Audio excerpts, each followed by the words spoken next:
Hello and welcome back to another episode here on Kapp Tech. Today, we're going to look at the Riverfest, or Taste of Ottawa, that wasn't.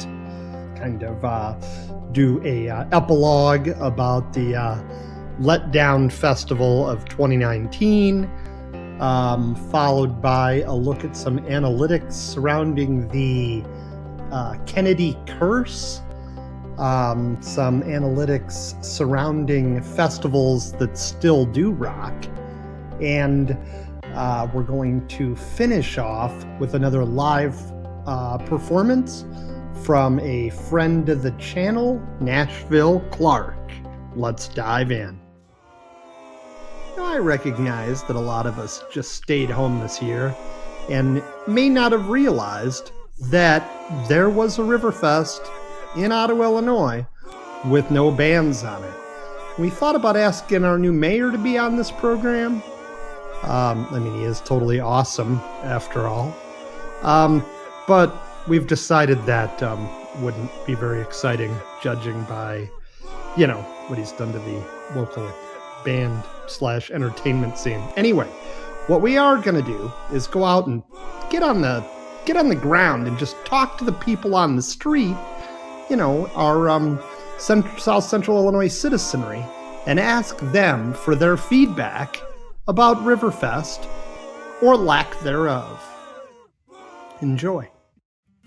This is the 90-something video in our series, and we're going to dedicate it to a festival that still rocks, the Du Bois Polishfest in Southern Illinois, and other festivals that are still hanging in there. Here's to you, Du Bois. So now, Team Kapp Tech and the Ottawa Network News, or ON, is going to hit the streets of Ottawa in what we would call a requiem for a festival, or epilogue of boredom, even considered the title The River Festival That Wasn't. Anyway, let's hit the streets and see what the citizens have to say.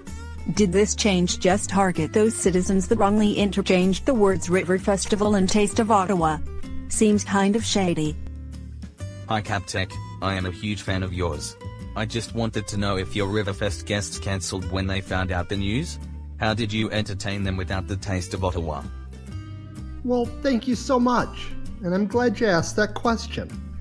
Well, although we couldn't go see the bands, and even Cluster Pluck, this other band that we like, was going to play in town, we couldn't go see them either. So my friends from Nashville and Southern Illinois and I, we went boating, and then we went boating some more, and had some Mai Tais at Star Rock Marina. It was fun, it was great to see everybody, good to catch up, but it was just missing, about 10 bands and 2,000 people, man. Anyway, that's what we did. At least I didn't cancel. Hey, River Festival 2019 was awesome. That is a play on words, kind of like saying bands play at the River Festival when they technically play at the Taste of Ottawa. Hey, I know that we are on a tight budget, but could we just embrace the finest of fine arts concept and use local bands to perform for cheap? Kapp Tech might assist with sponsorship of the Hales Boys Band from Woodlawn, Illinois. Great White Buffalo Baby. Yeah, I couldn't agree more. And another thing, instead of having expensive bands, we could work on donations instead and not charge admission. Kapp Tech would have liked to run for mayor, but he lives outside of city limits in a place named Stonyville, folks. Hey, we have a mushroom fest and a couple different beer fests. Also a wine fest. How about next year we have a legal smoke fest? Or does the lack of rock and roll mean that Ottawa is not friendly to the common man? Hey, since it is a river festival after all, why not have water taxis to other venues? Maybe involve a dinner cruise outfit. Or maybe involve the boat rental businesses in the area. Or have boat races, or clothing optional boat parties. Or heck, even booze cruises. I mean, for crying out loud, I'm old, but let's have some damn fun. When it comes to River Festival 2019, I feel like someone is peeing on my back and telling me that it is only just raining. And why do we spend so much more on fireworks than we do on live music? Hi, I'm Angie Oakdale. Yo. I remember Ottawa traffic being very light and even relaxing. But has anyone noticed the traffic on Route 23 lately? It is simply a hot mess. Thanks so much for coming, Ange. I thought when the traffic was that bad for that long, call me an optimist if you will, I just assumed that it was all the bands and beer setting up for Taste of Ottawa, what we all called Riverfest. But apparently we have the traffic jams and no bands. So I don't know, next time I'll come see you, I guess. But what do you expect from a town whose idea of urban planning is to have their largest festival in their largest public parking lot? Moving on. Let's break for a quick word from our sponsor today.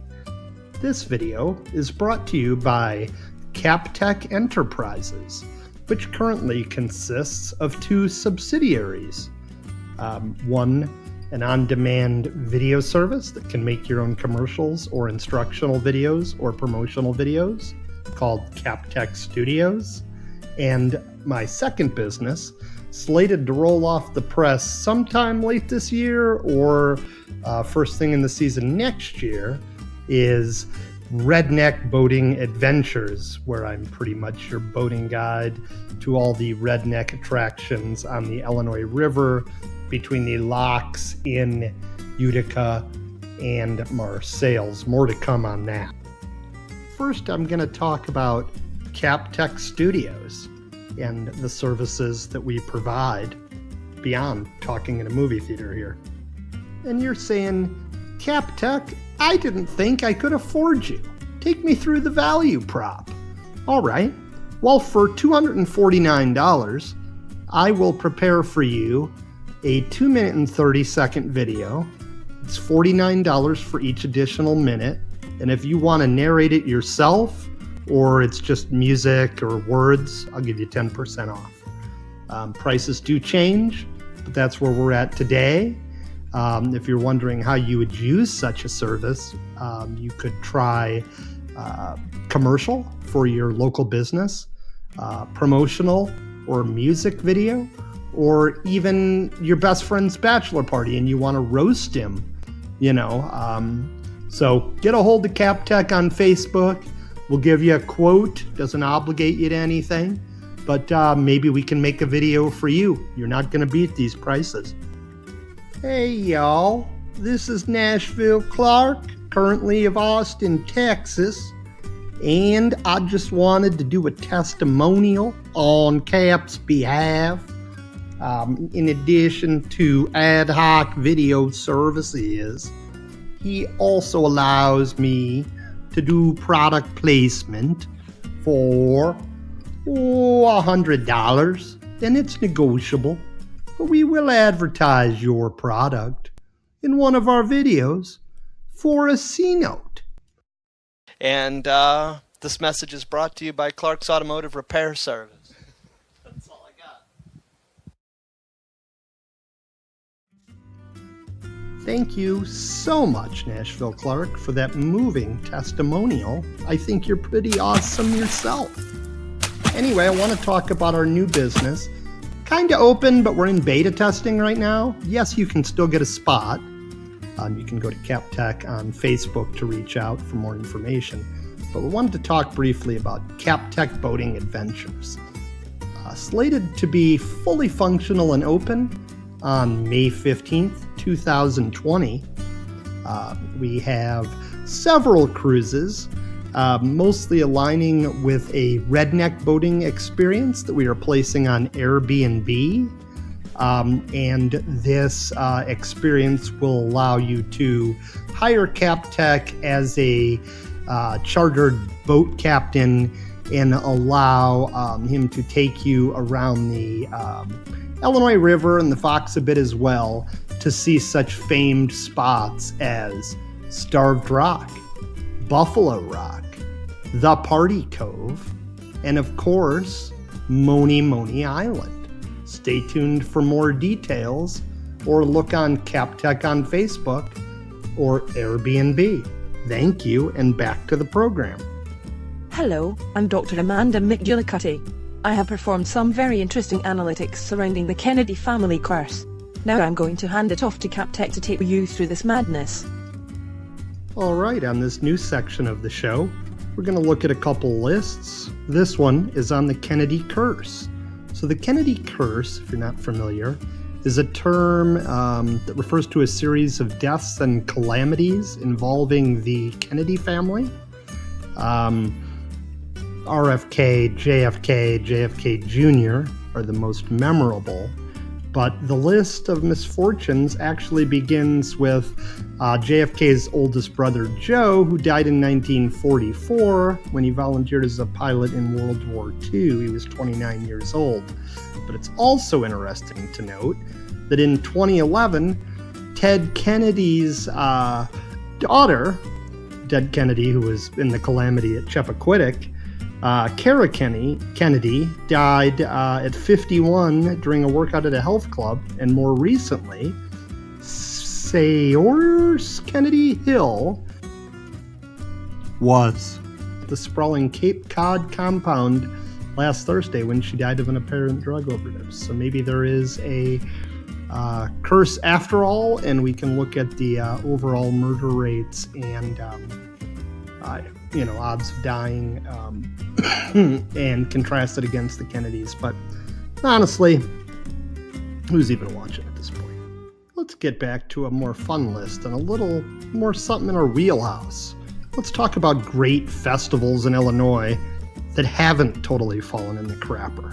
How about Cobden's Peach Festival? You go, Peach Queen. Maconda's Vulture Fest? I'm not going to miss it. How about Hoyleton's Hofbräu Fest? July 10th through 12th, every year since 1968. You might have missed it this year, but it will be back. And then last but not least, Huntley, Illinois, and their Turkey Testicle Festival, which I actually have a separate standalone video about, as odds would have it.